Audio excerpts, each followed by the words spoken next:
talks break down to keep Chrysler out of bankruptcy. Now Chapter 11 looks imminent for the smallest of Detroit's big three. The White House does not want that.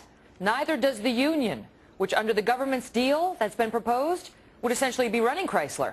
But should the American taxpayer be rooting for a bankruptcy here? Joining me now is Representative Gregg Harper, a Republican from the state of Mississippi. Congressman, good morning to you. Good morning. Glad to be here. Well, so the government had this deal worked out, or was trying to push it through, working with Chrysler, where Fiat would come in and help save the day, and the people who own debt in Chrysler would bend a little bit, and the unions would come out running the company.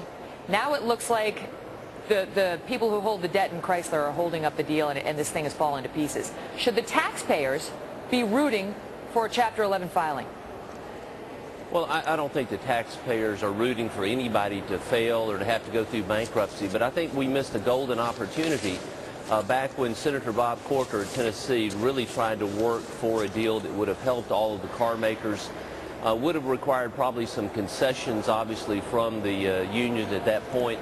And so they've let a lot of time go by, and look, taxpayers have had enough. At some point you just have to say, look, we want you to succeed, but not on the backs of taxpayers across this country. And then from the free enterprise system and from trying to run a business, you really don't want either the government or the unions to be running a particular company. So this is something that we've gotten way off base of what we should be about. Well, that's the question. I mean, it's not. I think some taxpayers are rooting for a Chapter 11 filing, not because they see it as a failure. They don't see it as a failure. They see what's already happened as a failure. They say this is a meaningful way out for Chrysler without us having to throw too many more taxpayer dollars at it. The argument others have raised is that if Chrysler does file Chapter 11, it's going to cost the taxpayers a lot anyway. What do you think? Is it cheaper for ma and pa in the middle of America if Chrysler goes Chapter 11, or if this government deal goes forward? Well, obviously, from that standpoint and the way you've shaped that question, then from a taxpayer standpoint, then the Chapter 11 obviously is a better remedy. If they can't work it out among the creditors and with the company and concessions from the unions, then that sort of looks like the only option for them.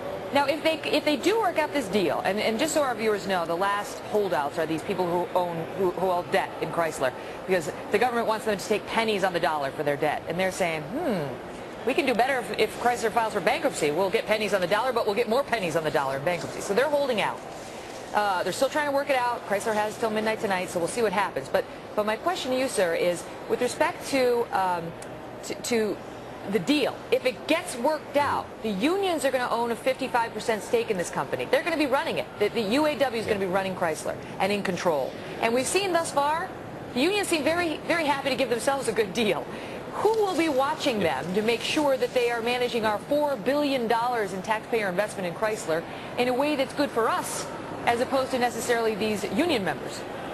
Sure, and that's a horrible concept to think that the unions would own 55% of any company in which they work, because then there's no way to work anything out.